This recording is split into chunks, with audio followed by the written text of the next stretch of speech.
If you work as a manufacturing facilities engineer, installing a new piece of equipment can be as complex as the machinery itself. From prep work to alignment and testing, it's your team's job to put it all together.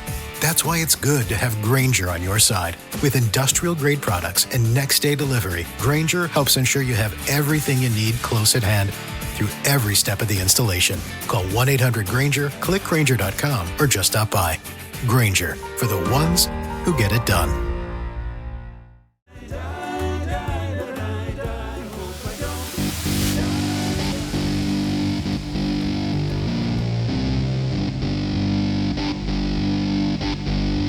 In the last 24 hours, these guys have come with a gang of at least 25 people, all to gang up on him, to make Matt look like a hero. Matt is a hero to his people.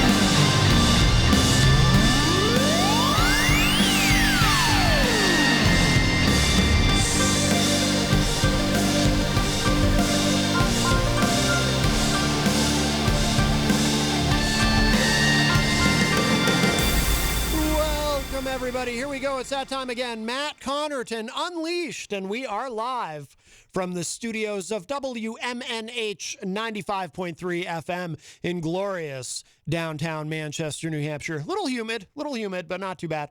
Of course, also on Comcast 97 if you're in Manchester. Streaming everywhere at WMNHradio.org and on the Facebook, on the Matt Connarton Unleashed Facebook page. Of course, you can also go to my website, mattconnerton.com, for all of your live streaming options and social media links and contact info and show archives, etc., etc.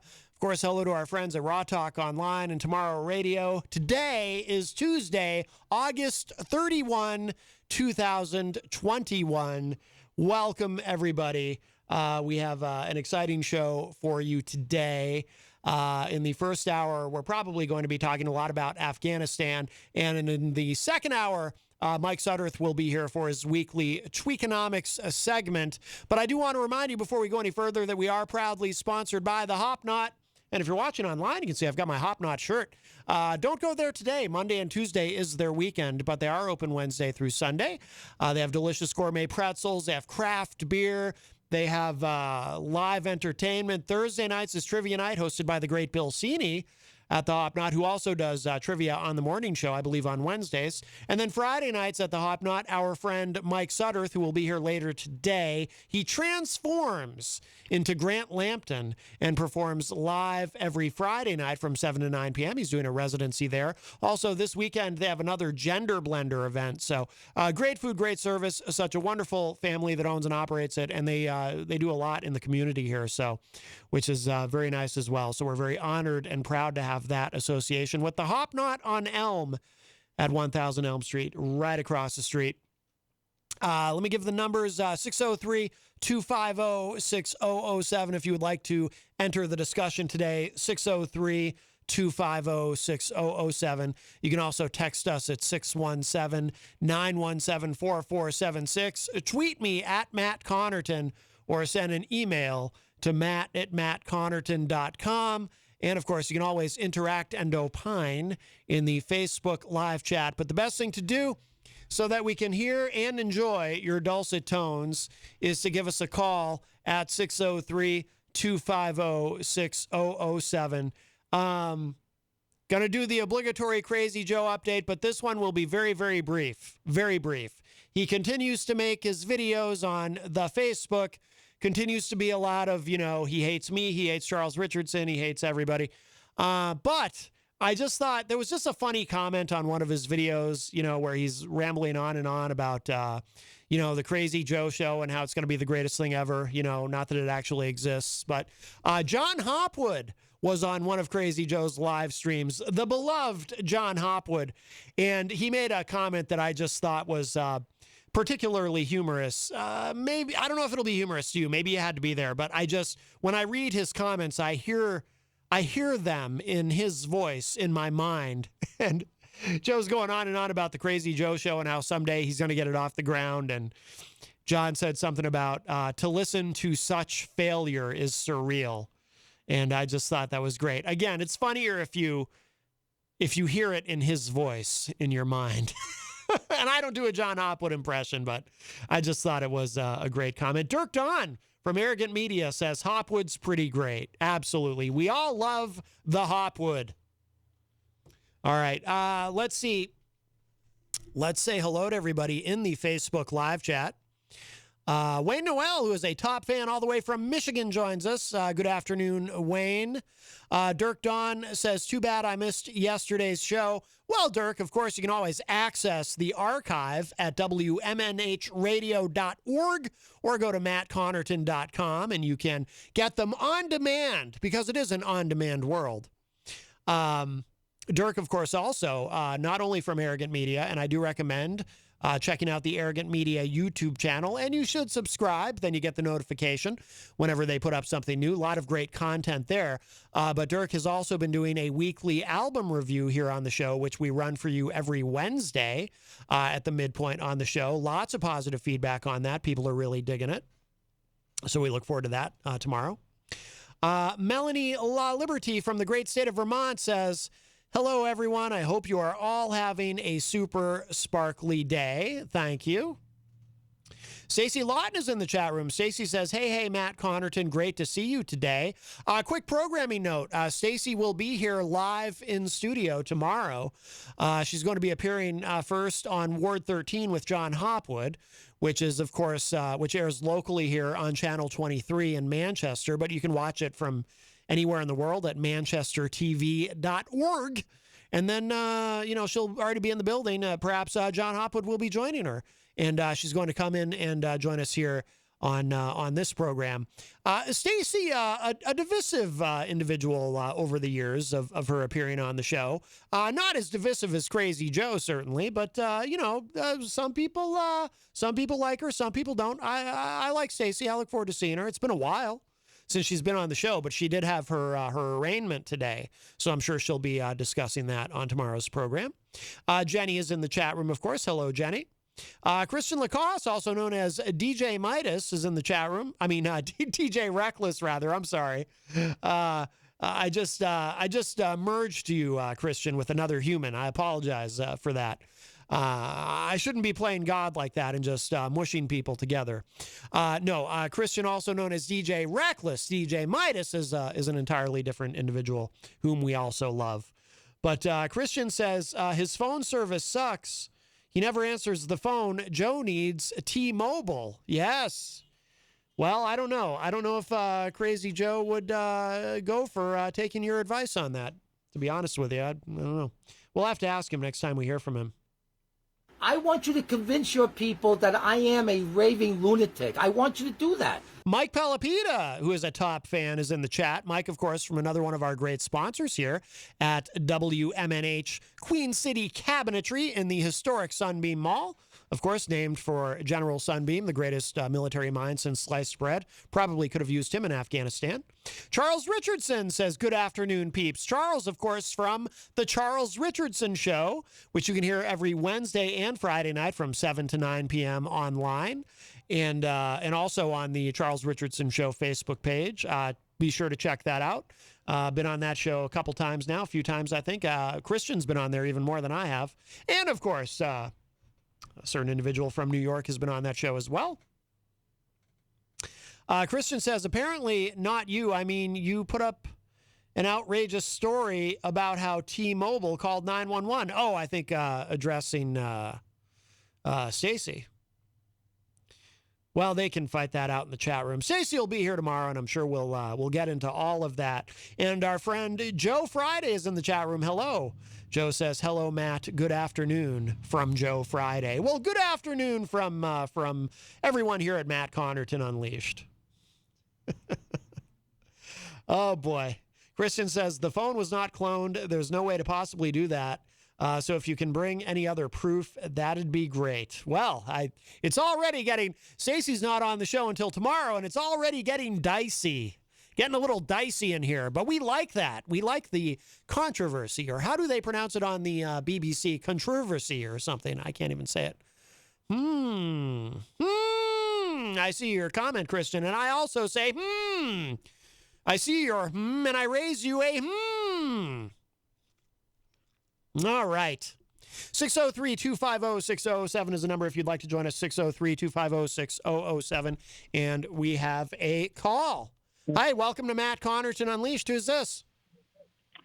This is the late, great Charles Richardson. Just late to the party, that's all. Oh, good. You scared me there for a moment, Charles. When you said the late, great Charles Richardson, I was afraid you had died and we were talking to your ghost, which is not to say that I would not want to speak to your ghost, but I prefer that you still be alive. Yes, I agree. I agree. Yes. And, from me not laughing to death every time I watch some certain individual's video, Yeah. I'm probably almost there. Oh, my goodness. Wow. So I want to make it very clear to your fans, since everybody's going to be leaving for Crazy Joe soon. So Yes. I just want to make it very clear to your fans that I, as part of the Charles Richardson show, will no longer be addressing Crazy Joe. Crazy Joe will no longer appear on my Facebook page. Crazy Joe, the word Crazy Joe or anything associated with Crazy Joe will no longer appear on my Facebook page, on my mentions, verbally, at all, ever. If you work as a manufacturing facilities engineer, installing a new piece of equipment can be as complex as the machinery itself. From prep work to alignment and testing, it's your team's job to put it all together. That's why it's good to have Grainger on your side. With industrial-grade products and next-day delivery, Grainger helps ensure you have everything you need close at hand through every step of the installation. Call 1-800-GRAINGER, click Grainger.com, or just stop by. Grainger, for the ones who get it done. That is not to say I won't go ahead and troll his videos and go ahead and trash talk him anytime I can, but Yes. he will no longer be appearing on my show or my profile. Just want to go ahead and make that very clear to everybody. And this sounds like an official statement. It is an official statement. It is official from the Charles Richardson Office of Official Statements.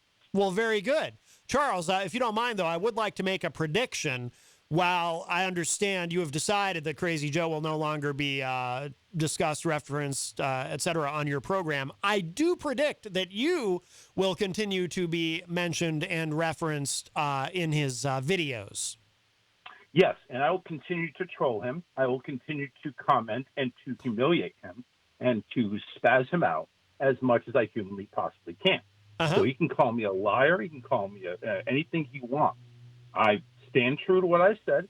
I will no longer be mentioning him on my Facebook page nor on my show ever again. But that doesn't mean I'm not going to go ahead and gravitate towards stupid videos, which, by the way, apparently has to be naked on now because he doesn't want anybody to see him anymore. Oh, yes. Because he dropped his phone and we saw everything. Let's put it that way. It was disgusting. That was just I vomited in my mouth. Apparently, he likes to do these. He likes to do these videos au naturel. Apparently so. Apparently, I guess he doesn't get a lot of air conditioning in there because we hear this big right in the background. So I'm thinking, he's naturally air drying himself, like all the sweat that's coming off of Crazy Joe is naturally being air dried, all in the crevices. You know what I'm saying? Not to gross anybody out. Yeah, I'm sure people are throwing up as we speak. Yeah, we don't want to think too hard about that, but yes, I take your point. Or too soft in certain cases. Right. Yes. So, but yeah, again, so he can go ahead and call me a liar all he wants because I've remained true to my word about not mentioning him. Mm-hmm. He thinks I'm a liar because I still go on his video. I never said anything about I wasn't going to go on videos and just go ahead and mess with him. No. I'll mess with you. I'll mess the out of you. You know what I mean? Yeah, that's still going to happen. I'm going to still have my fun at your expense. There you go. There you go. Good. As it should be. As it should be. Well, very good. That's right. And by the way, Christian, I'm very upset with you. Oh, no. Very upset with you because you told me you'd give me an update when you're sober. Clearly you're sober. I have not heard crap from you. I'm very upset with Christian. Oh, no. Well, perhaps you'll hear from him tomorrow night on your program. Nah, I don't know if I want to hear from him then. He's already told everybody else he's not giving me an exclusive. Yeah, I understand. Yeah. Well, he's a busy guy. That's okay though. I'm sure he killed it. I believe he killed it so much that he went missing for 24 hours, and you and Jenny basically said really nasty words to him. Well, no, we address these No. things. We address these things with love and patience and understanding. After we're done swearing at him. No, I'm kidding. No. So how long is he grounded for? No, he's let's just say we're not paying for college. Let's just put it that way. All right, man. You have a good show. I gotta get back to work. All right, Charles. Thanks for the call. Take care. Later. Bye-bye. All right. The great Charles Richardson from the aptly named Charles Richardson Show. Always nice to hear from Charles. That does open up a line for you, of course, 603-250-6007, 603-250-6007, if you would like to call in. By the way, Stacy in the Facebook live chat says, I would be there to talk about anything on Matt wants to talk about, but I'm not talking about the case. Well, Stacey, I mean, we will need to, people are going to, I'm going to have to ask you about it. We don't have to spend the whole show on it, but we will need to address it. And I think you'd probably like to be able to tell your side of the story. If I mean, I'm going to look like an idiot if, I have you on the show and this is the big story involving you right now. And we just, let it be the elephant in the room and don't talk about it. But you'll have free reign to say whatever you want to about it and give you your side, of course. But I mean, I'll have to at least ask you about it and then we can move on to other things. Obviously, we don't want to spend the whole show on it. Let's see. Christian says, anyways, I have a business dinner I need to get to. Have a good show. All right, Christian, good luck with that. Absolutely. Yep, Christian's making big moves. Definitely. We're very proud of him. Dirk Don says, Crazy Joe is just obsessed. He can't help himself but to repeat the same talking points continuously and on each stream of his. That is true. Christian, by the way, clarifies, I went missing for 12 hours. In that time, Kanye released Donda $75 showed up in my Cash app. Jenny and my girlfriend nearly killed me. Yes, a very lot happened.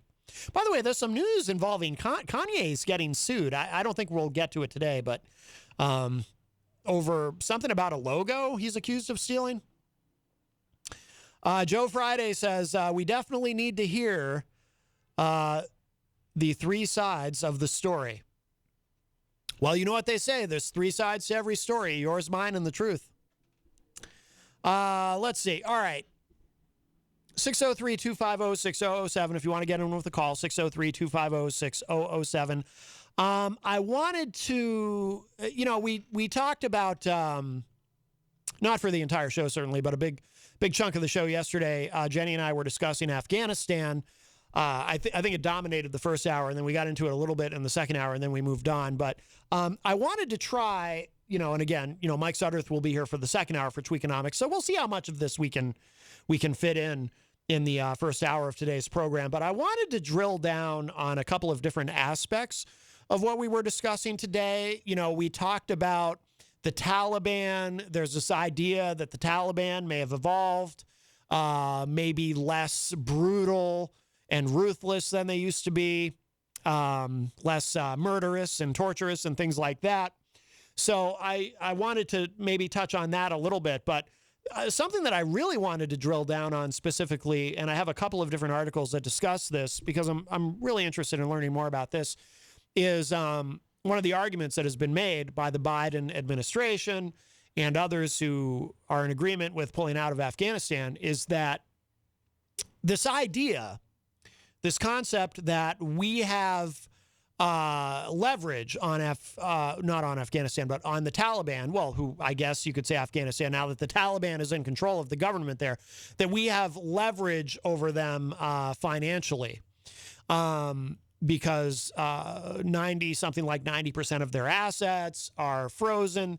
And I found a couple things, something that discusses that, and also another article that talks about how we probably don't have the leverage that some of us would lead us to believe because they don't use banks as much as some would like us to believe. And if you're not using a bank, maybe they use cryptocurrency. I don't know. But I wanted to kind of drill down on that too. And, who knows, maybe we'll maybe Mike Sutterth again, since he's going to be doing Tweakonomics, maybe he'll have some thoughts on that. I have no idea what he has planned for today's segment. Well, and I prefer it that way. I like the surprise of it. Melanie in the chat room says, pro women's rights, less rapey. Well, probably not, unfortunately. I am someone who is very skeptical and not particularly optimistic that we are, in fact, going to see a kinder, gentler Taliban.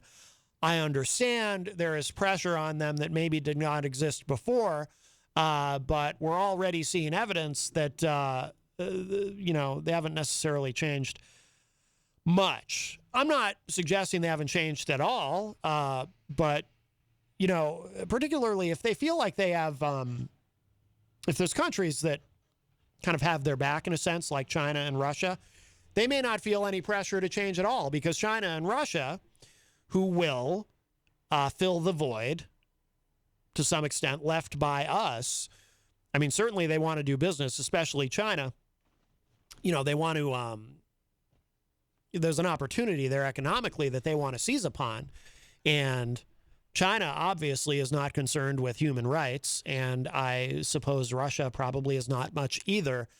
So it's not as though in a, it's going to be interesting to see how this all plays out. I think the next 6 months are going to be particularly fascinating, but if they,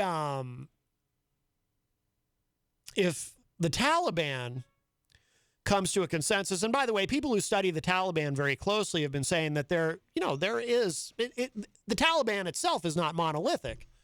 So there is probably some debate going on within the Taliban about how do we proceed. And there's probably elements within leadership of the Taliban who think, well, we should probably be a little nicer, maybe make good on some of this charm offensive that we've been putting on so that we can play ball economically with the rest of the world. Then there's probably others in the Taliban who are saying, nope, we need to do what we did before. It is now once again, we're back to a pre-9/11 world.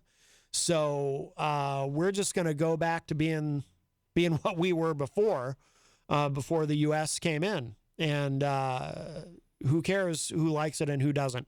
It's going to be really interesting to see what happens. But also, the president spoke before we went on the air, so we do need to. We'll look at that briefly. I mean, I don't think he said anything particularly surprising or groundbreaking, but Rocky Huber is in the Facebook live chat and says, "What's up, family? I think Crazy Joe has a better chance at saving rock and roll than the Taliban changing for the better." Well, that's putting a lot of faith in Crazy Joe if you think he has a better chance of saving rock and roll. And, but I don't know. We'll see. So inside... Matt, this is on you for not having the patience and not having the dignity. Yeah, well, I apologize. So Insider.com reporting Biden delivers speech on Afghanistan after U.S. finalizes withdrawal. I mean, we don't have to spend a lot of time on this specifically. Like I said, he didn't say anything surprising or necessarily noteworthy other than it was the speech that I'm sure he's been looking forward to giving. It's an end of the war speech. And he can now say, our combat mission in Afghanistan after 20 long years has finally ended, etc. I'm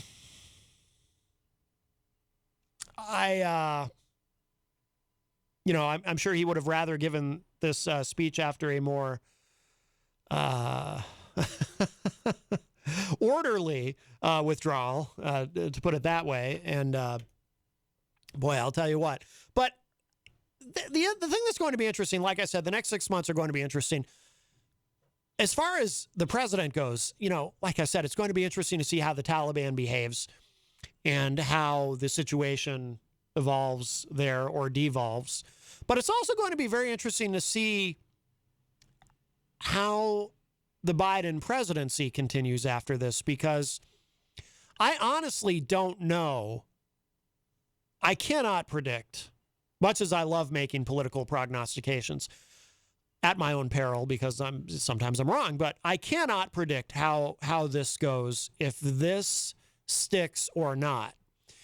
I think that what has happened in Afghanistan, I think this withdrawal was bungled so badly that there's a part of me that thinks that this is a permanent stain on the Biden presidency. But is it? I don't know if it actually is, because, you know, some people have short memories, and if there's good news after this. See, and again, please understand when I say this, I'm not justifying anything or rationalizing anything. I think they screwed this up horribly in a myriad of ways. But I think there is a political calculation. I think the political calculation, and I think this is why Biden wanted to go full speed ahead, even when it seemed like so many things were going wrong. I think the political calculation is this. I think the Biden administration is going to proceed as though, okay, this is an accomplishment. We ended the war in Afghanistan. This is the fourth presidency to carry this war. We ended the war. Yes, some things went wrong. The withdrawal was messy. What do y'all expect? Because that's part of the narrative, right? What do you expect? Again, I'm not saying I agree with it. I'm just, this is strictly a political analysis. I think they're going to try to look at it, and they're going to try to frame it going forward as, look, it got messy.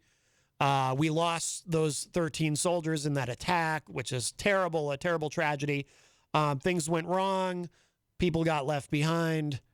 But we knew this was going to be messy, but we got it done. We got it done, and we're finally out. And that strategy might work in the sense that they can close the book on it. Again, I'm not saying the book is truly closed. I'm just saying this is how they're going to try to frame it. Close the book on it, move on. Let's get back to defeating the pandemic. Let's get back to getting this infrastructure bill passed. It is still relatively early in the Biden presidency. It's still year one of the Biden presidency.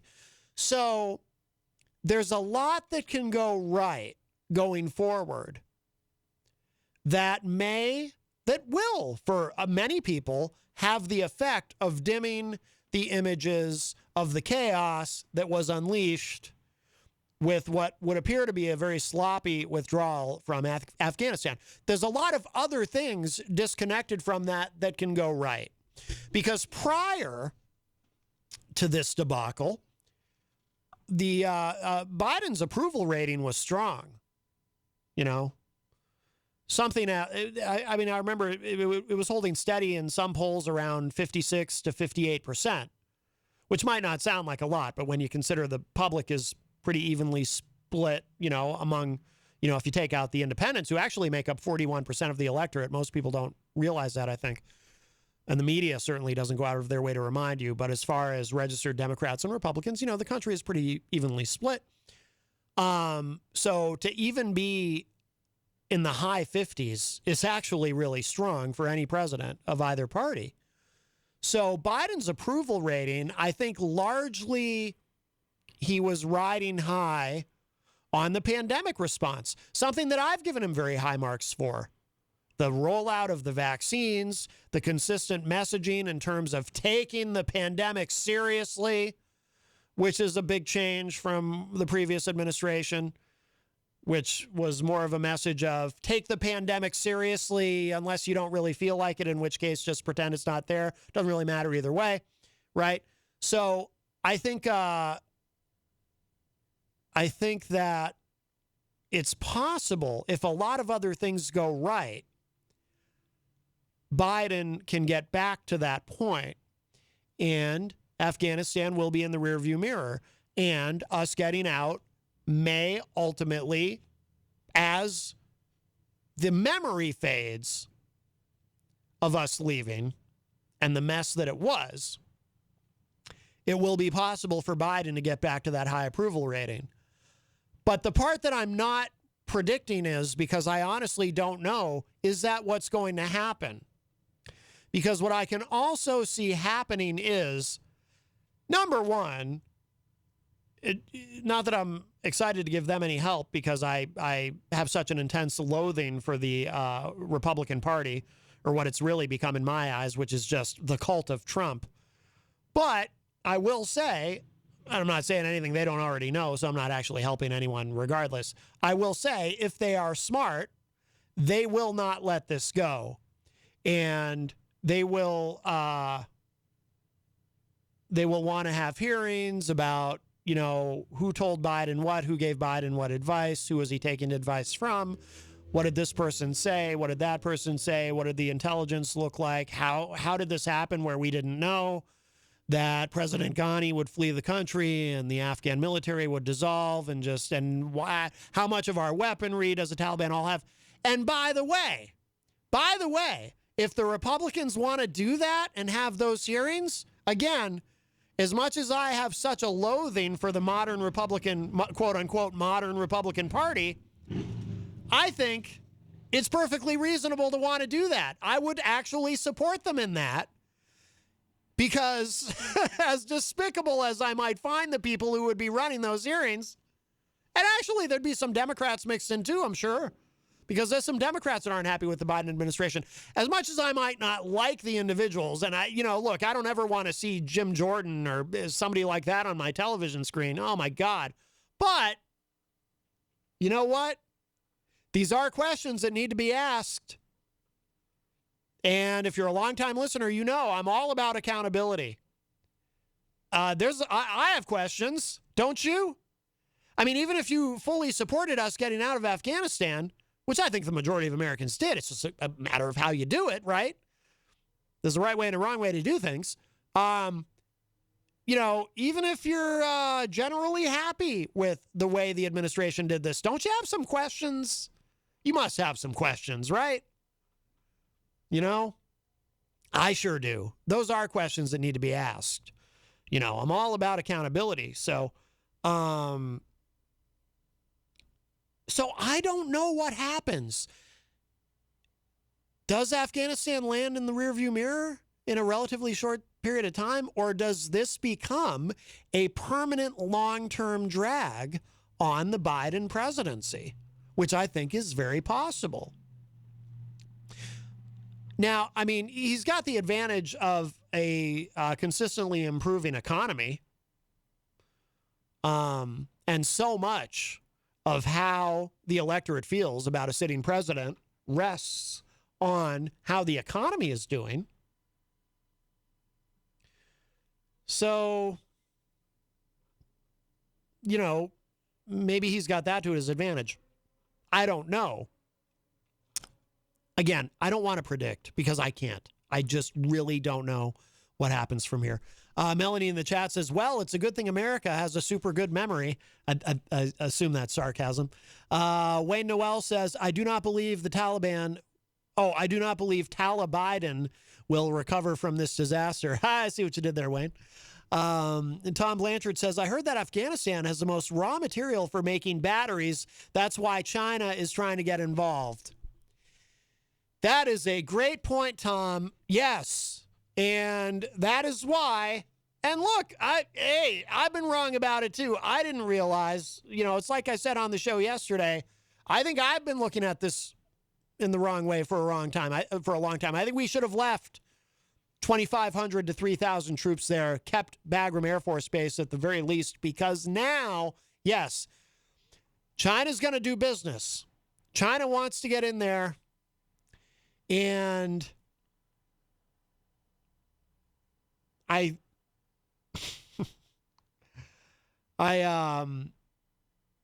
think we may have caused ourselves a lot of trouble. Wayne is saying China has already made a deal. I hadn't seen that, but it would not surprise me.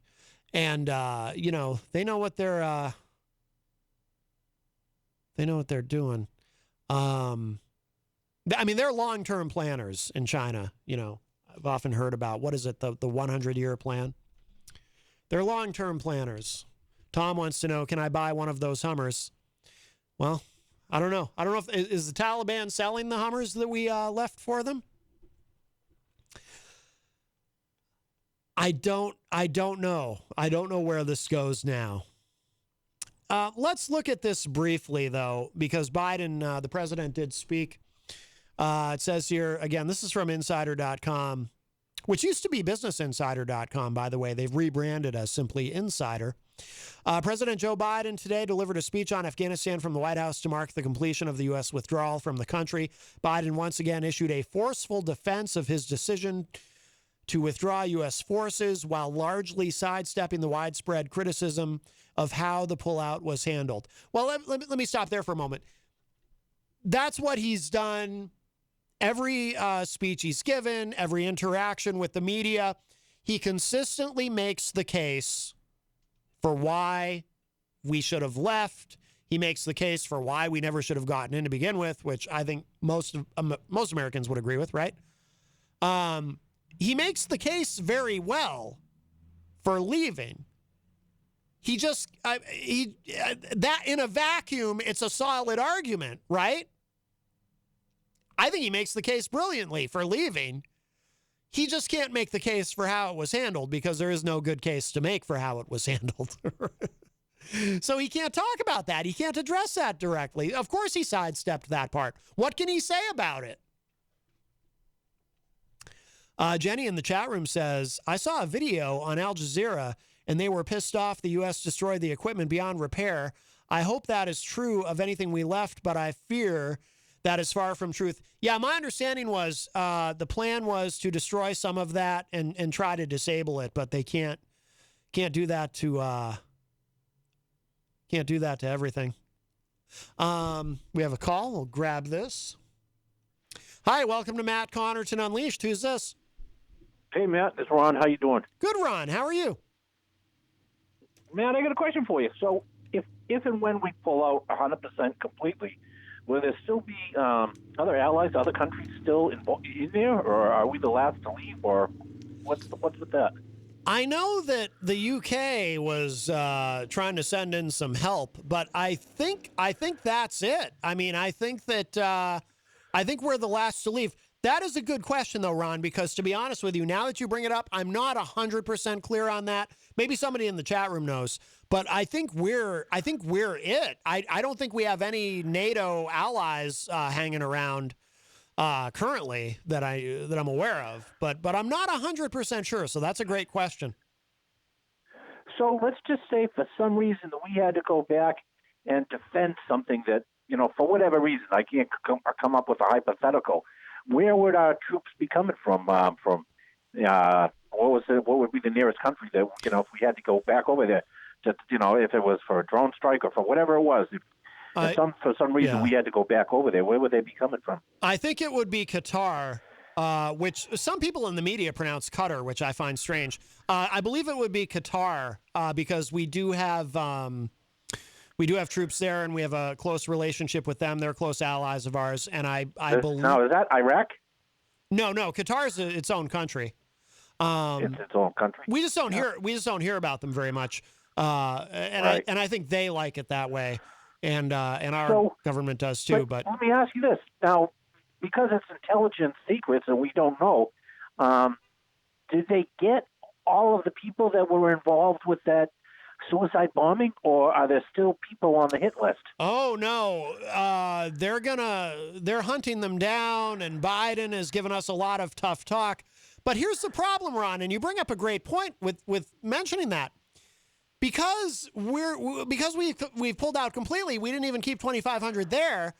It makes it that much more difficult to hunt these guys down. Think about how long it took just to get Osama bin Laden.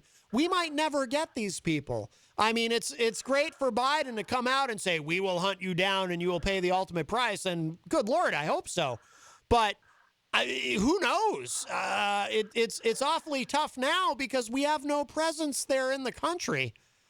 So I don't know. I don't feel good about it. All right, Matt. Thanks for your time, pal. All right, Ron. Thank you for the call. I always appreciate it. Bye-bye. Bye-bye. Yeah, Ron. Wayne says in the chat room, all allies are gone. Taliban took complete control of the airport. Okay, so that answers Ron's first question. So we don't have, none of our NATO allies are hanging out there. Everybody's out. You know, everybody except, we still have a couple hundred Americans there, I believe, who didn't get out with the, that part is very, we're not going to get to some of the elements of this that I wanted to, but that's okay. I'm just realizing now that, because I'm thinking of things that I wanted to mention too. We don't know exactly how many Americans are on the ground because, from what I understand, I think it was John Kirby, the Pentagon spokesman, who was talking about this. We've been seeing a lot of him lately, obviously. When Americans go to a place like Afghanistan, they're supposed to register with the United States government and let our government know that they're there for their own sake, for their own safety. However, they are not legally compelled to do that. So they don't have to. They're encouraged to. Our government prefers that they do it. And frankly, I think they're foolish not to do it. But some of them don't do it. Some people don't do it. Maybe they don't want the government. Maybe they don't want the U.S. government knowing where they are or what they're up to. I don't know. But because of that, and by the way, also, some of these people will register with the United States government as going to a place like Afghanistan, but then not bother to alert the U.S. government when they leave. So we don't even actually know. I mean, I keep hearing this nebulous thing about, well, there's probably a couple of hundred Americans still there, and I guess maybe we'll figure out a way to get them out, assuming they want to come out. Some of them might not want to leave, this and that. It's very fluid. But we don't even know how many of them are actually there because of all the people who go there and who don't bother to tell the U.S. government, all the people who did tell the U.S. government that they were going there but then didn't bother to tell the U.S. government that they were leaving. Because, again, there's no legal compulsion to do that. You're not required to tell our government. You just should in case something like this happens so that our government knows that you're there and can go and try to get you. Scott Robinson joins us in the Facebook live chat, says, Matt, there will always be a presence there. It will never go away, just not a strong presence. Well, I mean, supposedly... what do they call it now? They call it this over-the-horizon capability to keep an eye on things. But, I mean, I'd like to think that, Scott, that there's at least somebody there doing something on our behalf. Miriam Banish says, I'm listening, but mostly having a focus on dealing with a broken refrigerator. Ugh! Ooh, a broken refrigerator, especially in the summertime. Not a good time, Miriam. Good luck with that. If you'd like to give us a call and enter the discussion, 603-250-6007, 603-250-6007. You can text me at 617-917-4476. Tweet me at Matt Connarton or send an email to matt@mattconnerton.com. I need to refresh my email, actually. Let's see. Well, let's see. Was there anything else in Biden's speech that I wanted to mention? It says here, again, this is from insider.com. He said, quote, my fellow Americans, the war in Afghanistan is now over. I'm the fourth president who has faced the issue of whether and when to end this war. I refuse to send another generation of America's sons and daughters to fight a war that should have ended long ago, unquote. And again, and I think we talked about this yesterday or last week, there's something that doesn't sit right with me when I hear that because it sounds so good, doesn't it? I don't want to send any of your sons and daughters over there to fight this war. But how might Bill Clinton say it? It depends on what the meaning of the word war is. We hadn't had a casualty there in 18 months, an American casualty. Over the past 5 years, in fact, in the broader sense, things have been relatively stable there. So what war was really ended? Was there really a war? Was this any more of a war than, and again, and we did talk about this yesterday, we have tens of thousands of troops that are still there today in Korea, on the Korean Peninsula, making sure that the North doesn't decide one day they're going to invade the South. Tens of thousands. And nobody talks about it. Nobody has boo to say about it. But there is technically a state of war, I believe. The Korean War never ended. I don't think the Korean War was ever officially declared, at least from our perspective. I don't think the United States has legally declared war since World War II, if I'm not mistaken. I'm not 100% sure about that. But we're not into declaring war. I think it's because then you have to get Congress involved. And, we tend to elect presidents who want to act unilaterally on these things and flex that executive power. But,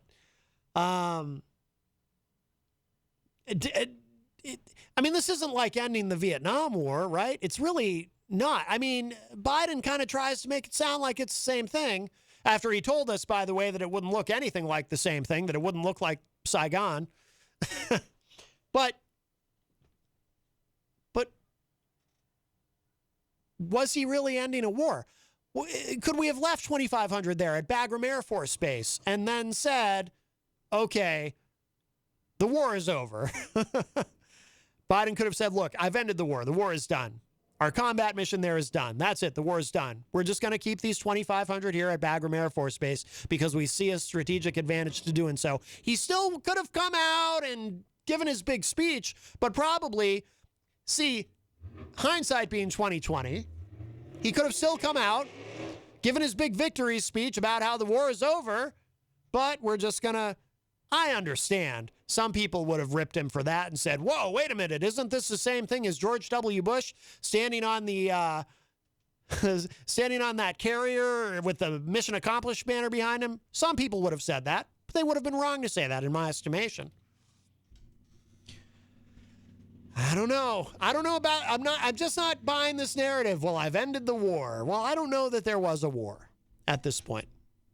It says here, the war in Afghanistan was a 20-year debacle for the U.S. and the longest violent conflict in its history. 4 administrations, 2 Republican and 2 Democratic, mismanaged the war while consistently misleading the public about the situation on the ground. Though Biden's critics, primarily Republicans, although a lot of Democrats have been hitting him too, have sought to blame the chaos surrounding the withdrawal entirely on him, it's difficult to divorce the recent mayhem from the pandemonium that has typified the war. The plan to pull, well, again, that would be Biden's argument. So in this article, they're kind of making Biden's argument here. The plan to pull U.S. troops was orchestrated under the Trump administration, which signed a deal with the Taliban in February 2020 that demoralized Afghan forces and emboldened the militants. By the time the deal was signed, the Taliban already controlled roughly half the country's districts. By the way, perfectly fair, and again, perfectly fair to criticize the Trump administration for that. And again, we did discuss that on yesterday's show. And why were, Trump and Pompeo, they were perfectly fine negotiating directly with the Taliban without anyone from the Afghani government at the table, without President Ghani there. That was bizarre to me still. I think they were in a hurry to try to get something done, to try to save Trump's presidency, to say, look what we did. We've negotiated the end of the war. Elect me for a second term and, we'll follow through with this. And then that didn't happen. But again, I think it's disingenuous when Biden says, well, my hands were tied. This is what the previous administration negotiated. I understand the pressure to live up to a previous administration's, commitments, because otherwise it negatively affects our standing in the world in terms of how people perceive us and whether they trust America. But then again, this mess, I think, has done terrible damage to our standing in the world, what we ended up with. And of course, Biden had no problem coming in and undoing all kinds of things that the Trump administration had put in place, just like the Trump administration did to Obama's, just like Obama did to Bush, and on and on. So the Biden administration, again, this is from insider.com, has acknowledged that it miscalculated the blistering pace at which the Taliban would seize control of the country as U.S. troops pulled out, despite prior warnings from U.S. intelligence communities and others. That will be, by the way, that right there, that will be, if there are hearings, and I'm pretty sure there will be, that will be a key question. Who told you? Who told you that this was going to happen, and why did you think it would be a good idea to go through with this anyway? When you had the intelligence, you always have to ask that question. When you had, I understand nothing is perfect and mistakes will be made. And someone can give you advice, and it might be good advice, and you might reject that advice, and you might later wish that you had taken that advice, etc. That's part of this. That's a part of life. But when it's something this big, it's like, you know what I'm reminded of is when there was a hearing on 9/11, and, you know, somebody asked Condoleezza Rice about a memo that said, Osama bin Laden is planning to fly jet airplanes into buildings soon, in case anyone's interested. And that was a memo that had landed on Condoleezza Rice's desk at one point. And, her questioners were asking, why didn't you take that seriously? Similar thing here. I'd like to know why they didn't take this more seriously. It says here, Biden has also defended the withdrawal by contending that the war was a lost cause and pushed back against criticism of his approach to the pullout by making the case that it was never going to be a smooth process. But here's the problem with that. This is a big problem for Biden. This will haunt him in the 2024 election. When he says, as he has said repeatedly, this was never going to be a smooth process. This was always going to be hard. There was going to be chaos. We might have miscalculated how much, but this was going to be rough no matter what we did. But here's the problem. If he's gaslighting us when he says that, because he made the case before the withdrawal. Look, he never said explicitly that it was going to be a smooth process, but he did downplay what could go wrong. And he said, and he before anyone else did, really, he evoked Vietnam, Saigon, when he said, it's not going to look like that. This is not going to look anything like that. And anyone who tells you it is an alarmist and they're worrying too much. This is not going to look anything like that, and it will be orderly. I do think he used that word. He was very reassuring about it. It's going to be fine. It's going to be fine. Don't worry about it. So if he is saying now that we all should have known all along that this was going to be a mess, then why did he himself, if he's claiming now he knew all along this was going to be a mess, everyone should have known it was going to be a mess. Why would you think anything else? Because he told us a couple of months ago that it wouldn't be a mess. They were his own words. I don't have the audio pulled up and ready, but I'm sure you've seen, I'm sure you've heard. You can go on YouTube and find it if you don't believe it. Biden being very reassuring about all of this. So he cannot say with any credibility, well, we all knew this was going to be hard.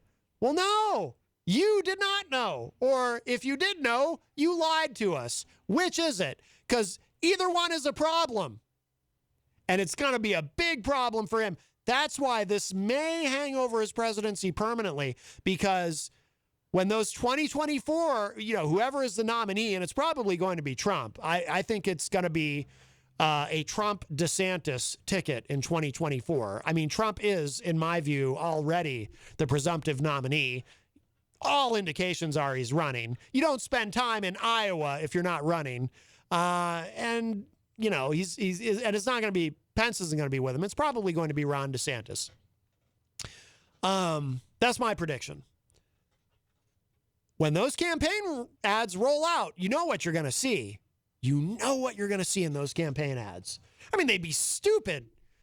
They'd be completely incompetent if they didn't do this. You're going to see campaign ads of Biden saying, look, this will not be like Vietnam, and this is going to be orderly, and we're going to do this right. And then images of the mess it ended up being. That's what you're going to see in those ads. And those ads will be effective. And those ads will remind everybody. So we are at the top of the hour. So let's do this. Let's take a break. Yeah, I'll play this. We're going to take a break, play a little song, show some love to our sponsors so we can pay the bills. And then we'll come back with hour number 2. Mike Sutterth is probably on his way in right now with his weekly Tweakonomics segment, and always look forward to that. And so we will be back at Connarton Unleashed, hour number 2, coming right up.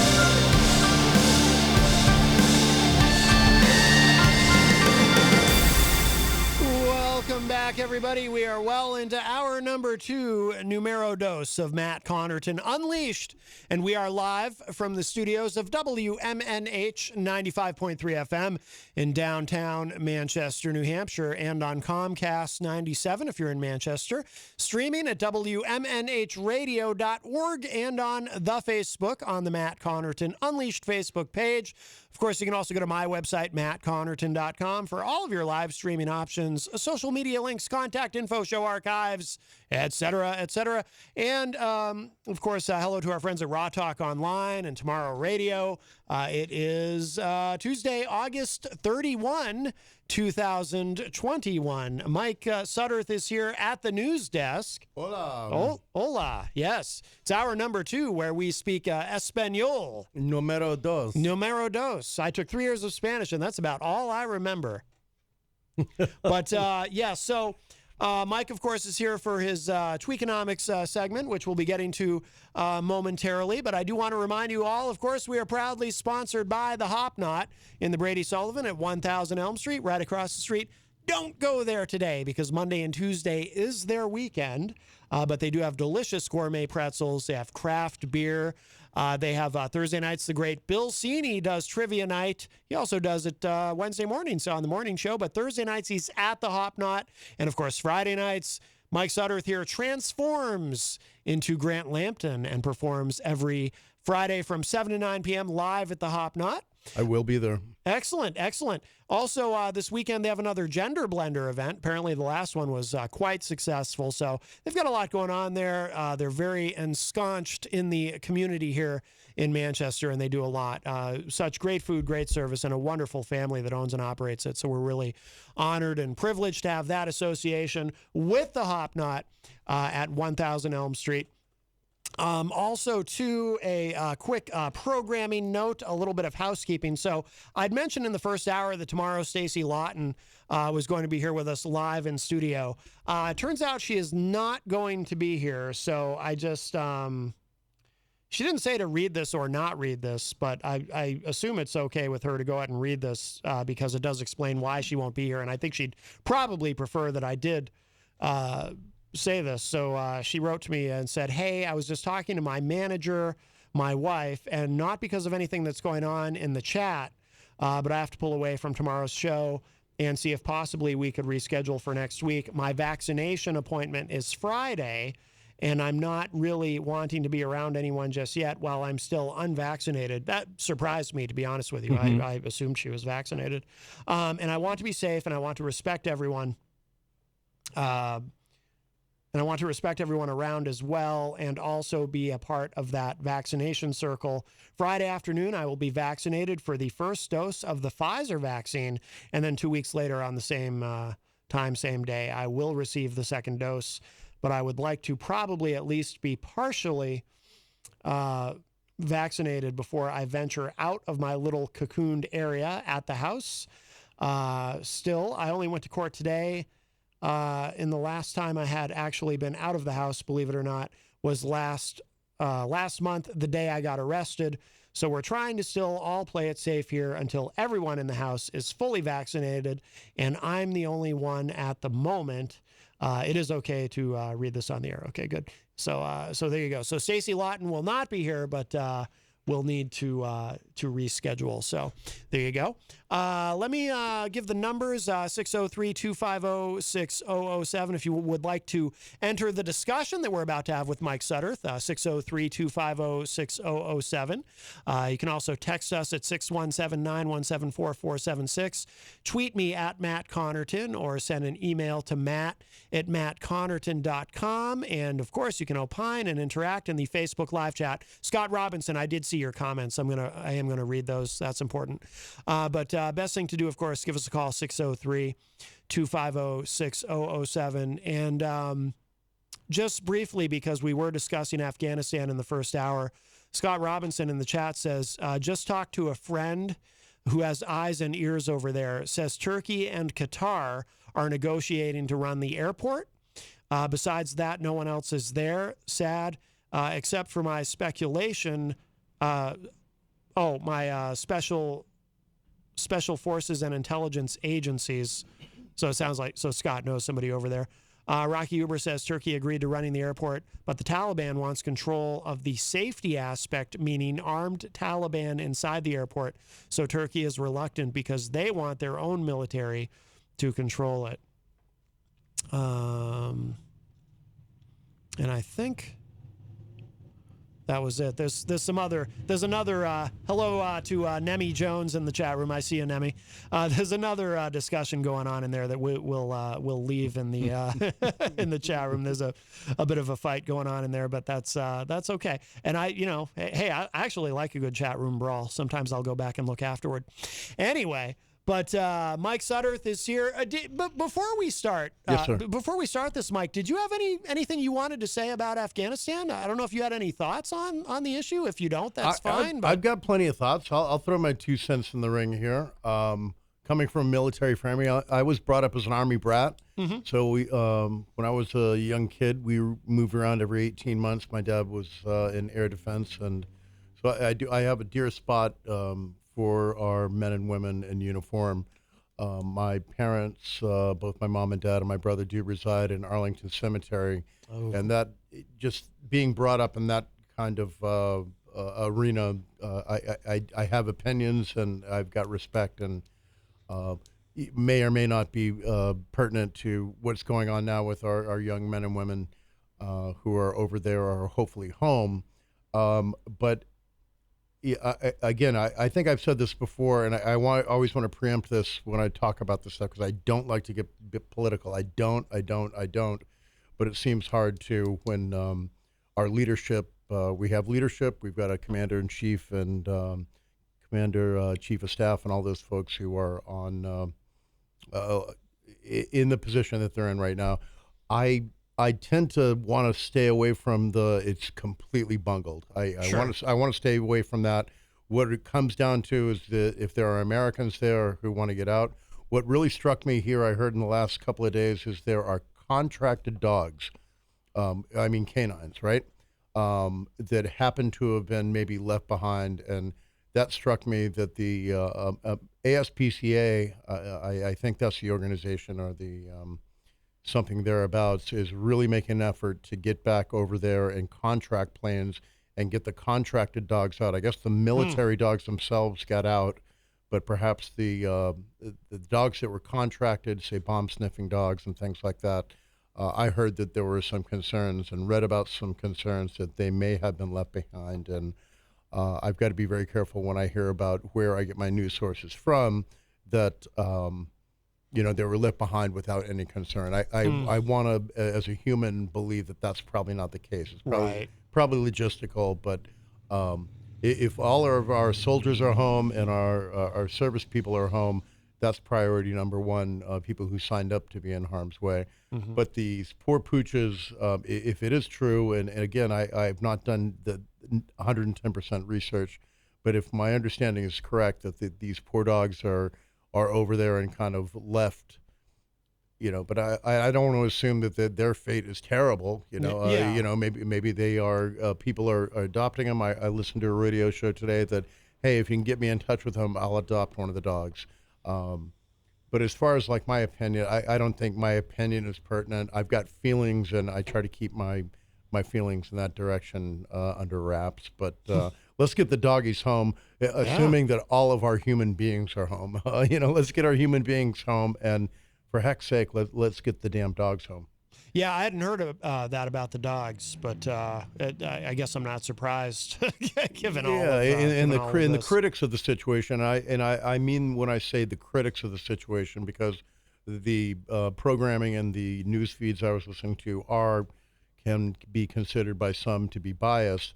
That it was bungled and we left these poor dogs behind. I want to double check everything in that direction. But that was concerning to me. As far as I'm aware, that 99.9% of our service people and contractors and folks like that are home. If I am incorrect, please chime in and correct me. But the idea is we pulled out. We wanted to pull out years ago under another administration, and let's get everybody home. But who leaves pooches behind? I'd be more concerned about dogs than Black Hawk helicopters. By the way, Nemi Jones in the chat room says, "Hey, my folks also interred at Arlington, also, and definitely says you're definitely not alone." She also said, "I'm also very interested about the war dogs. A dear friend was a trainer in Hawaii for Vietnam. Major effort after Vietnam to reclassify the dogs so they're not abandoned as equipment." Oh, that's interesting. Mm-hmm. Yeah. Wow. All right. Well, we shall move on. Are you ready, sir, for your music? Pull the trigger. All right. Here we go.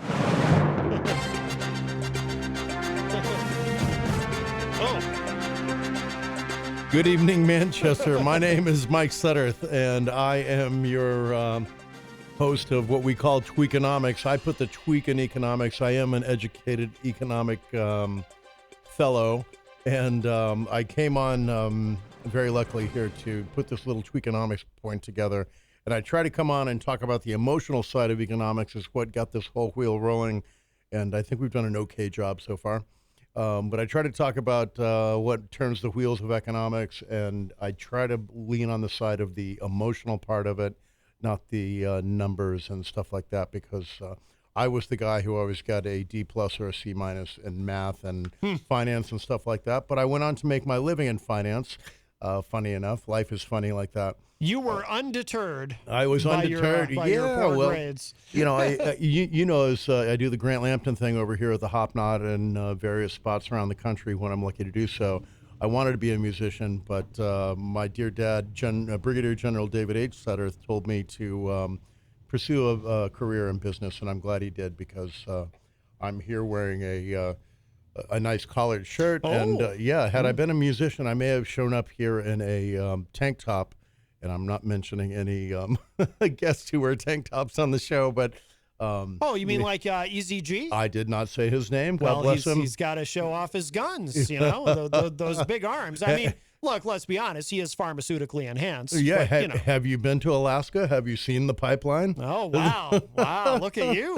No, not me. I'm just saying. I thought you, come on. You were just looking for an excuse to do that. I was. It's an old joke. I always look for an excuse to use that one. There you go. But so anyway, the bottom line on that one is I'm in a lot better spot because of my father's advice to get into business and go try to pay my mortgage in that direction, because being a musician, unless you were in the lucky 1% to be a rock star, it's no way to make a living. So here we go. Y'all ready? Y'all ready for this? Say yes. All right, let's talk about taxes. The IRS and taxes. Nobody likes the IRS, right? Unless you have a family member who works for the IRS. I've been lucky enough, or unfortunate enough is a better correction, to be involved with the IRS and back taxes and lovely stuff like that. There was a news flash this week, early this week, that truckers are going to be required to pay heavy highway vehicle use taxes effective August 31st, which is today. Oh, I hadn't heard of this. Now, these folks are the lifeline and kind of the connection of distributing what have you. You think of beer, butter, milk, beef, anything that needs to be brought from Wisconsin to New Hampshire or from New Hampshire to Wisconsin. Taxes are a real sore issue for me. And again, this is an opinion thing. It's not a fact thing. And I try to stick to facts, but the opinion that the taxes are going to be rising for our truckers, overland truckers, I think if anybody is a overland trucker, please chime in and correct me on that. But the tax rate, what they call highway vehicle usage, is going to be jumping. And when I started digging into this, one of the people have you ever heard these commercials online that say, I don't want to name a company, but the tax relief company.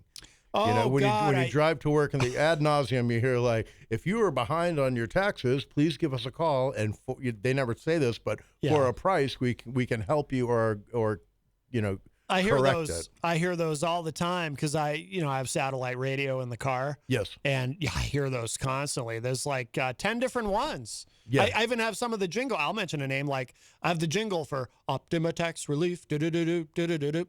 That stuff sticks in your head. It's seared in my mind. Yes. Yes. And I do have a statistic. I try to stay away from statistics, but I've heard that 82% of people who hear radio commercials more than, say, 5, 6, 8, 10 times, they tend to remember it. So, you remember. Well, I know where you heard that on satellite radio because I've heard that same ad. I sure did. That same ad. Yep. I've not figured out the whole proprietary information thing here on radio yet. You'll have to educate me on that. Oh, we don't worry. It's all just mashed together. All we right, don't worry about it. But overland truckers are folks who are, in many cases, 1099, if you know what that means, employees, meaning that they're independent contractors. Independent contractors, right. I'm going to take a load of maple syrup from Vermont down to Mississippi, and what the trucker makes, he keeps, but it's his or her responsibility to pay the taxes on that stuff. And if you get behind on that stuff, let's say you're making 120 grand a year, and you're not paying your taxes, it does tend to snowball. And I think these are the folks that they often target. Myself anyway, we're working for a company that they take my taxes out, and I'm normally square within reason to the IRS other than investments, and that's a whole other program. But these overland truckers, they are often the example of, I made 200 grand a year last year, and I forgot to pay my taxes, and now I owe $39,000 in taxes. I'd never thought about this before until you explained this. So that's why. That's why every time I get into my car and I turn on my satellite radio, I'm hearing one of those ads, because everyone knows that's what the truckers listen to. They listen to satellite radio. Yeah, absolutely. So I'll be damned. Just a tickler. You love to come home and roll in and see the kids and the dog and the wife or what have you, whatever's at home, and say, "Hey, folks, I made 200 grand this year. Let's go to Disney." But, in reality, you made $138,000. So, the rest belongs to Uncle Sam. So I was tickled by the idea that the rate, there's always been a rate, but the heavy highway vehicle use tax is the official word, has been kicked up here officially today. So that'll be effective tax year next, April 15th, I think is the tax day. Yeah. That has been kicked up a bit. So you overland truckers out there, squirrel away a little bit more money for Uncle Sam as he comes rolling down the road next year. Do you know how much it's, good pun. Do you know how much it's going up? I love the puns. Yeah, I do too. And as you know, I do them without knowing, but you're just subtle about it. Give yourself some credit. It's subconscious, I think. No, it flows out of me.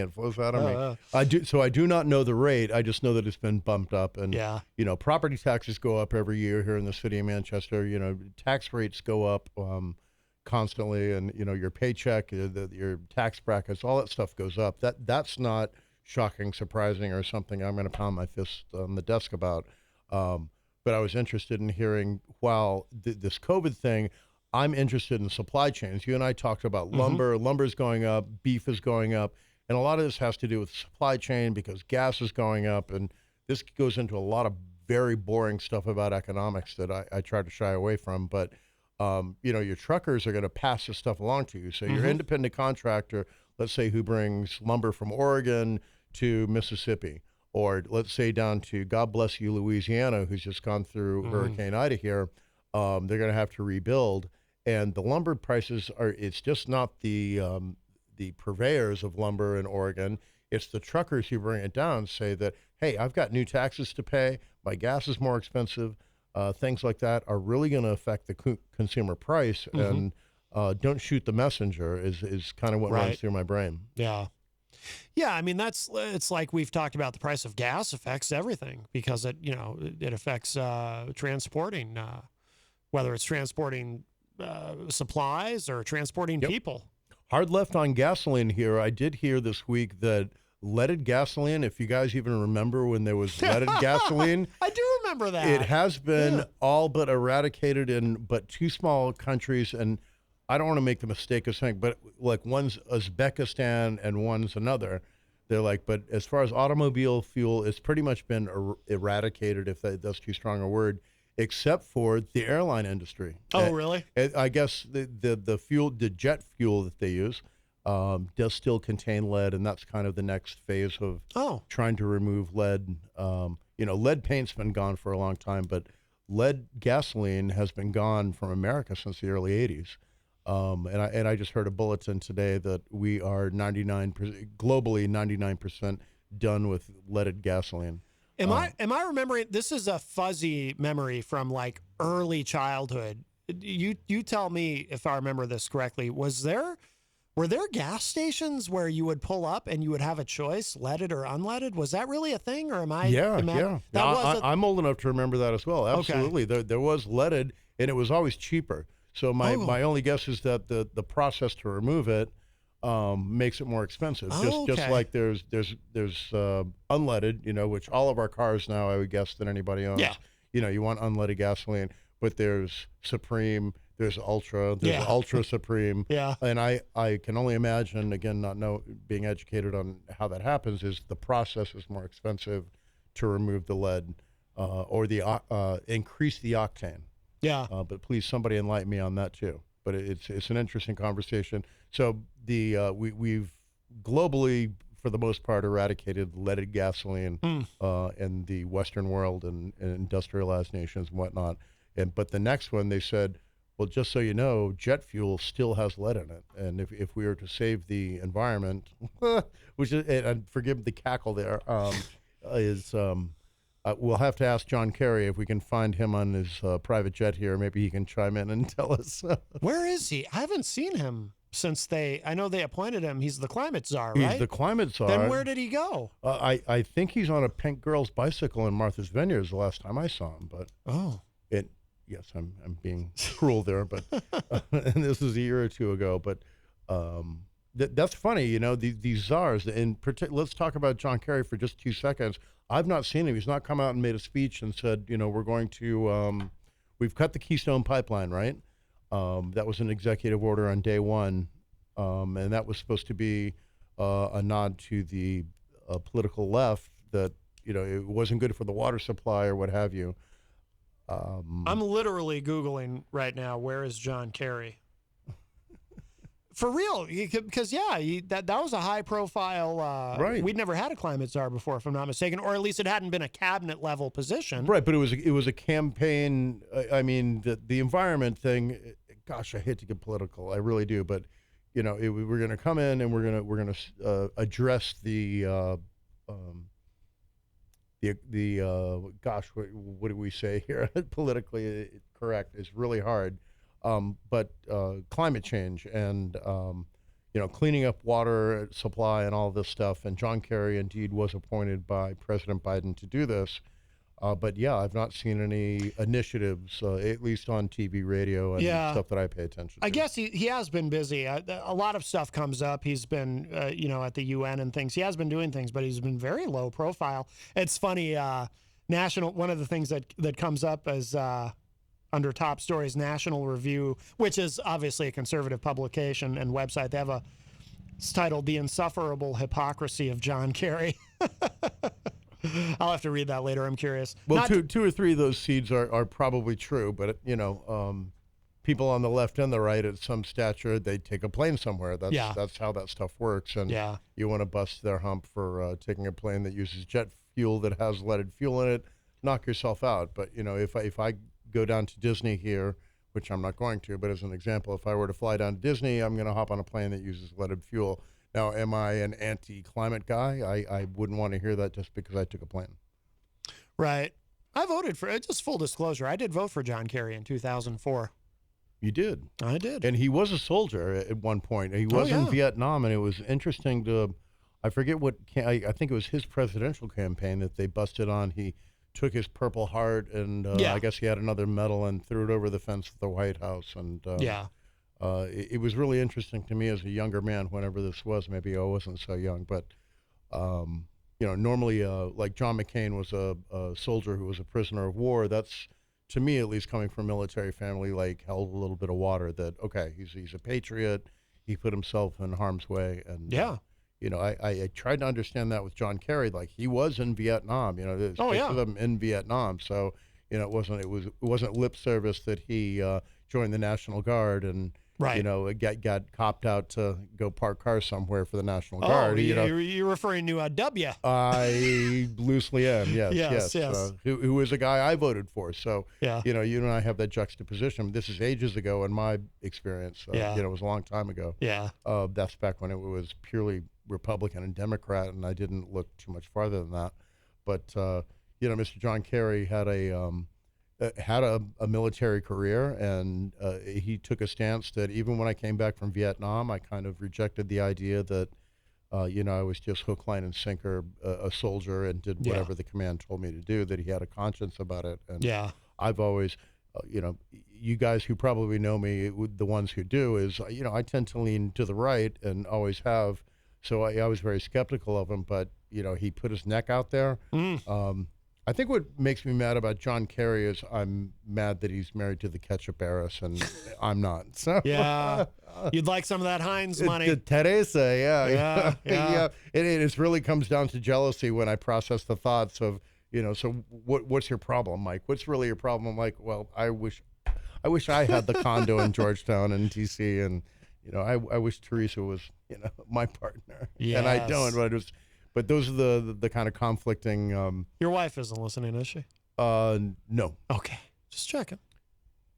Are you, Jules? If you would please call in. and she's a European national, so I can rebuff her at that point. So. Sure, yeah. But anyway, next topic. Anybody else? Hey, let's talk about the Hurricane Ida, huh? I do have a dear friend down in Lafayette, Louisiana, and I did get in touch with him today to make sure that he and his family were okay. We're going to veer off for a little bit from economics just for the second, but Ida was a big deal. Mm-hmm. He did let me know, I got a firsthand knowledge that the lower parishes, Lafayette lies to the west in Louisiana. New Orleans is down to the east as you look towards Biloxi, Mississippi. And I guess they are in dreadful, dreadful trouble. I don't know what the news is saying for us today. It's past, so now we can see the damage. But it's ironic or what have you that it's almost to the day that Katrina blew through here 16 years ago, dude. Almost to the day. Almost to the damn day.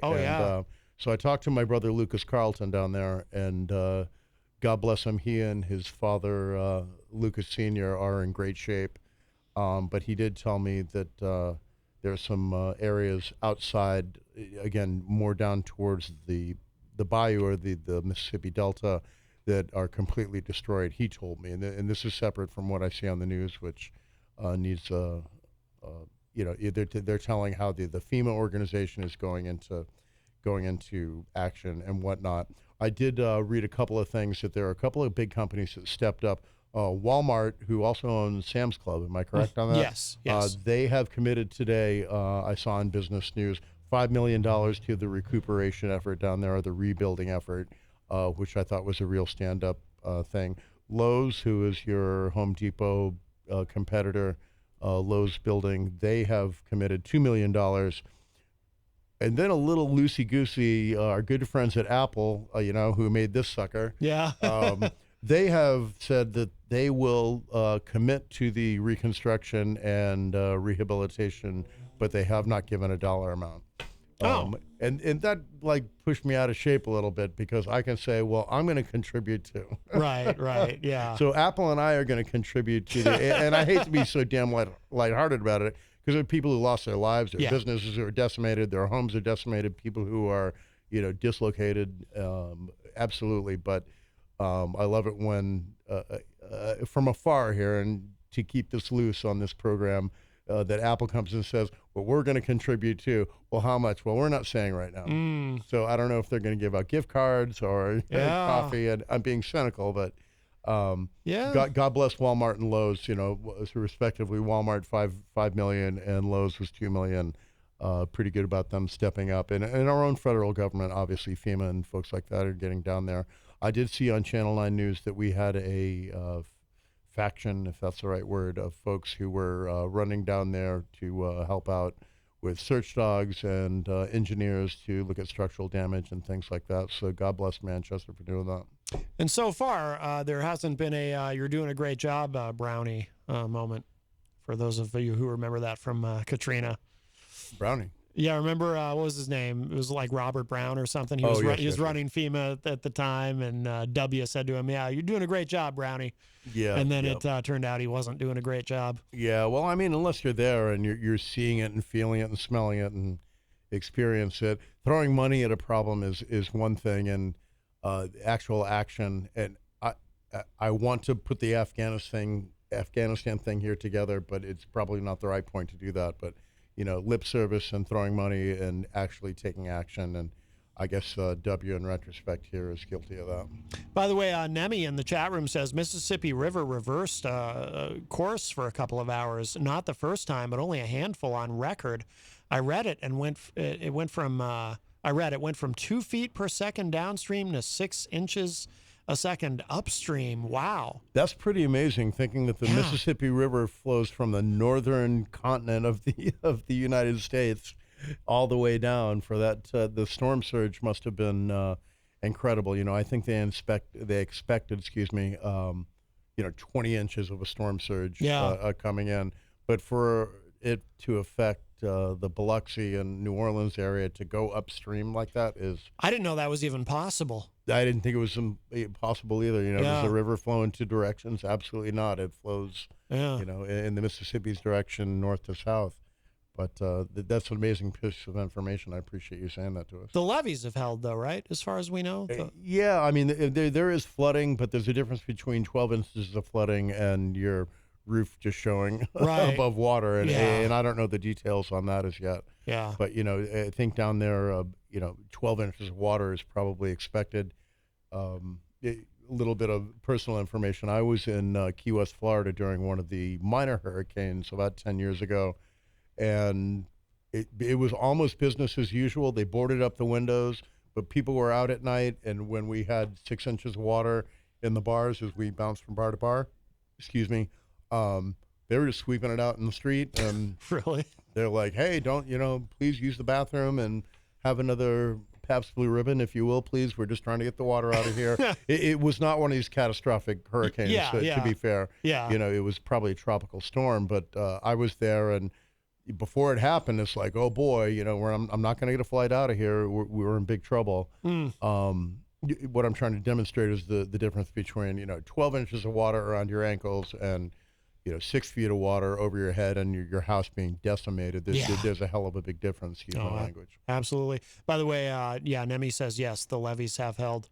That's good. That's good news. That was part of not part. I mean, that was the biggest part of the problem, I should say, in I would Katrina. like to think, I'd like to think that they made an effort afterwards to probably upgrade the stature of the levees and whatnot.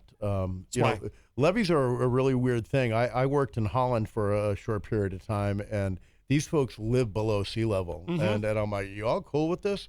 But they've got supposedly the best system of dikes, they call it, over there. And, they build on water. They build on water like Venice has built on water in Italy. And I was just always fascinated that, yes, we have this problem, but we came up with a solution for it, and we're completely fine with it.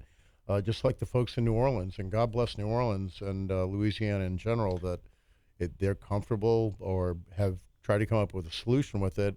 And at least in this case, every 16 years, you get a wallop. And, if your family is there and you've raised children there and you have pets there, you have a business there, it's really interesting to me. We live here in New England. I've lived all over the country, but here in New England, we really don't have, we get the occasional hurricane, right, in October, but we don't have earthquakes, and, we get the occasional killer snowstorm and stuff like this, but nothing that's ever made me say, I don't want to live in this part of the country. Right. You know what I mean? We're very fortunate here as far as extreme weather. Yeah. Yeah. So I'm very happy, and I've adjusted to living here, and I think I'm very lucky.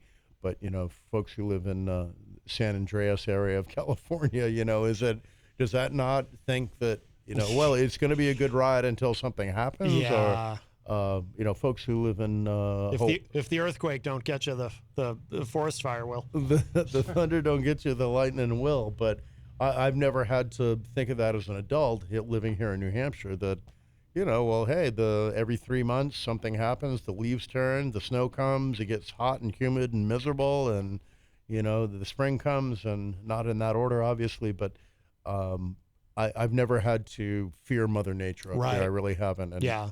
it's interesting to me if you were to live in a place like the Bayou in New Orleans, God bless them, or in the San Andreas Fault, or near a volcano or something, that you don't have in the back of your mind that, well, at some point something catastrophic could happen.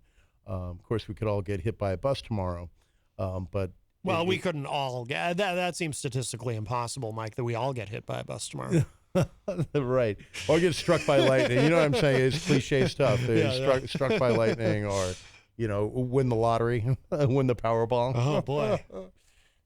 But anyway, let's move on from the hurricane. God bless the folks down in Louisiana, and I appreciate my buddy Lucas Carlton for calling in to me from Lafayette, and they're in good shape. So, but they're a different place. By the way, you said it was Holland you visited? Yeah, I worked in the Netherlands, right outside of Amsterdam. Okay, because they're like, if there's a problem with the levee, someone just sticks a finger in it, right? Yeah, I guess so. Yeah. So they well, should... no, they've got it. Not to be serious, they've got these incredible structures that let the sea in and out. There's these enormous metal gates, and obviously they have these big dikes. But when somebody says, like, yeah, you're 7 feet below sea level right now, and the sea's right over there, that's concerning stuff to me. Yeah. I'd be walking around with a life jacket. Yeah. I would, or a boat or something, Yeah, But yeah, I had raft. the opportunity to work over there, and it didn't seem to bother them, Yeah. This is years and years ago, and they were happy to have tulips and cannabis at the time, were kind of widely accepted. By the way, Sherry Martinez in the chat room agrees we are very lucky in this part of the country, and Christine Gall is in there as well. Hello. Excellent. Hello to you guys. Probably have to. You want to try to get one more thing in? Yeah. Where are we for time, sir? We got about 10 minutes. Call it 10 minutes. Okay, cool. Let's do a shameless marketing plug. Oh, yes. I like to try to make that part of my program here. We obviously have the Hop Knot that I have the opportunity to play at every Friday night. I go down there and play the guitar. But we have great folks like CGI Business Solutions, Queen City Cadmetry, and Mike, again, who's become a online buddy of mine, and I really appreciate him chiming in occasionally, and I like to plug his business. There's also, what's your .com business that Peter brought in here recently? Adored Wi-Fi. Adored Wi-Fi. I want Yes. to give them a shout out, and I hope to make friends with them here someday. But I like to throw out here as a marketing guy, an economics guy, a local business, not your local Walmart or Hannaford or somebody, but somebody who is looking for a little local stimulation. I like to throw a name out before the salesperson shows up and knocks on their door. Bunny Superette. Y'all heard of Bunny Superette, right? Well, yeah, they're big supporters of the station. They play us. Oh, they do? We're on right now at Bunny's. They're cool folks, man. Oh, And yeah. I live up in the North End, so I frequent the one up on Webster Street. Oh, okay. Which is the winningest lottery store in the state of New Hampshire. Oh. And, as far as marketing and advertising, every time I drive by there or go there in a pinch for hot dogs normally on a Sunday or something like that, somebody's closed, but Bunny's is always open. Yeah. I look at the sign that says, "We are the winningest store in New Hampshire." I'm not a lottery ticket guy. I don't I don't gamble in the scratch ticket or anything like that. But gosh, do they line up there, and to see all the stuff, like this guy won $500,000, this guy won $2 million. I think maybe if my finances go in the wrong direction, I may start frequenting there. But I wanted to give those guys a shout out. They've got great beer. They've got a selection of Nepalese food at the Bunnies over on Webster Street. And I think it's really unique. You know, they're not just selling pizza or hot wings or taquitos. Yeah, I went in there once. That's right. They have that counter. They've got a counter in the back, and yeah. it's straight up Nepalese food, which I think is just a cool spin on, you know, you go in there for a stick of butter or a pack of rolling papers or what have you. And here we are. We've got Nepalese food in the back. So I've yet to sample that. But I wanted to give those guys a shout out that they've been here for a long time here in Manchester. Just recently, or somewhat recently, down here on Elm Street. Yeah. But they're always around. They're always open. And if you need a bottle of wine or, again, you know, a stick of deodorant or something, they're always kind of cool and local people. And I wanted to give them a shout out. I appreciate them broadcasting WMNH while we're on the line. Yeah, Chris at the Bunnies over here. That's the one where they play WMNH. I don't know if they do it the other one, but I brought him a. Right after we did the live event at the live remote that we did at the Hop Knot, I brought him one of the shirts that we were giving out. Oh, cool! But it's just funny. There's a picture of it online, but he was behind the glass when he's holding it up for the picture. So in the picture, it looks like he's a ghost because he's behind the glass holding up the he's shirt. Transparent. Yeah. It's just funny how it came out. So he turned up as a ghost. Yeah, he looks like a ghost in the picture. But do I have time to throw this out? This really irritates me. I'm sorry, it popped into the back of my head. We got time. Why do I turn on the Travel Channel on Comcast and I pay a boatload of money for my Xfinity service, right? If you have Xfinity, anybody out there, you know you're paying a good portion of your income. Oh, yeah. But it's great. I've got 2,000 channels and can see anything. I love to travel, and I've always been a travel fan. I turn on the Travel Channel.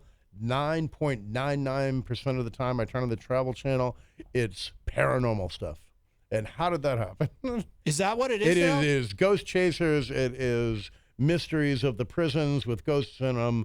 Like, if it's a Travel Channel, why don't make it the Ghost Channel? That's a switch, because for years it was all gambling shows. On the Travel Channel? Yeah. Like poker and stuff? Yeah. That was the big thing for a while.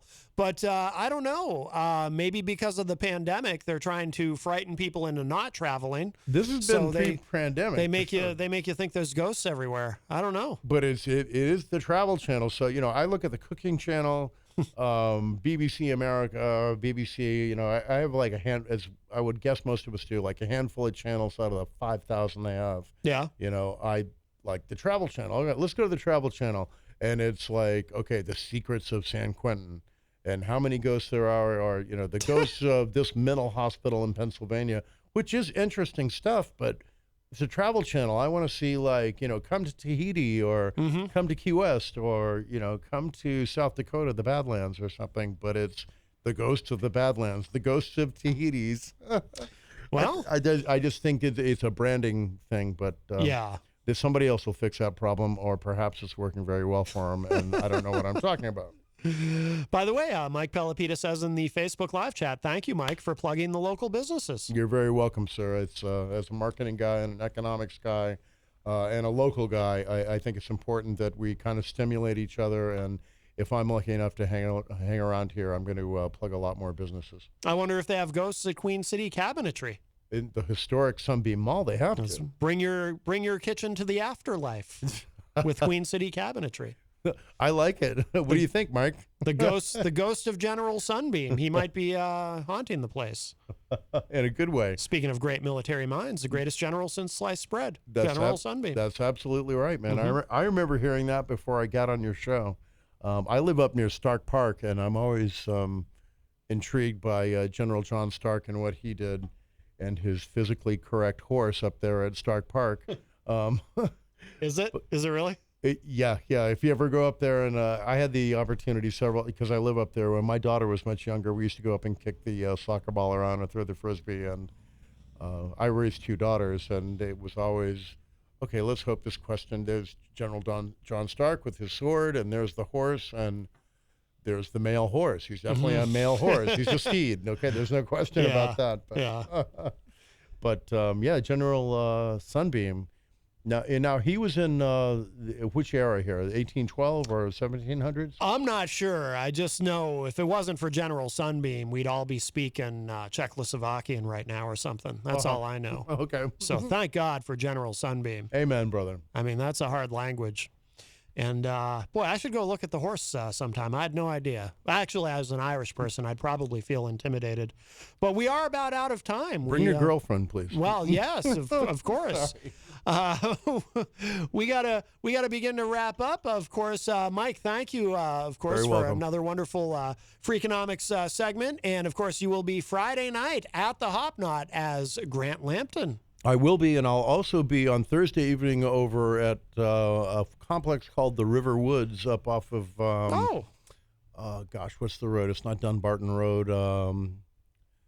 Hackett Hill Road. There's a bunch of homes up there, and there's a big development up there that I have a lot of friends up there. I want to give a shout out to my friend Sherry Palmer, who works up there, and they have gotten me a gig on Thursday night, so I'm going to go up there and play for the folks up there Thursday night. It is not your typical bar, or it's more of a community atmosphere. Yeah. And I'm going to go gig up there on Thursday, and then Friday, indeed, I will be as Grant Lampton over at the Great Hop Knot with my friend Kenny. Outstanding. Well, thank you very much. My and pleasure. by the way, Nemi in the chat says spray painting the balls is a Manchester rite of passage, Matt. Okay. Well, we are going to wrap up. If you missed any part of today's show, it'll be up in just a little bit at WMNHradio.org and, of course, at MattConnarton.com. Thank you, Mike Sutter. Thank you My for everyone pleasure. who called today. And that's it for us for now. I will talk at y'all a little bit later. Bye, everybody. See you later.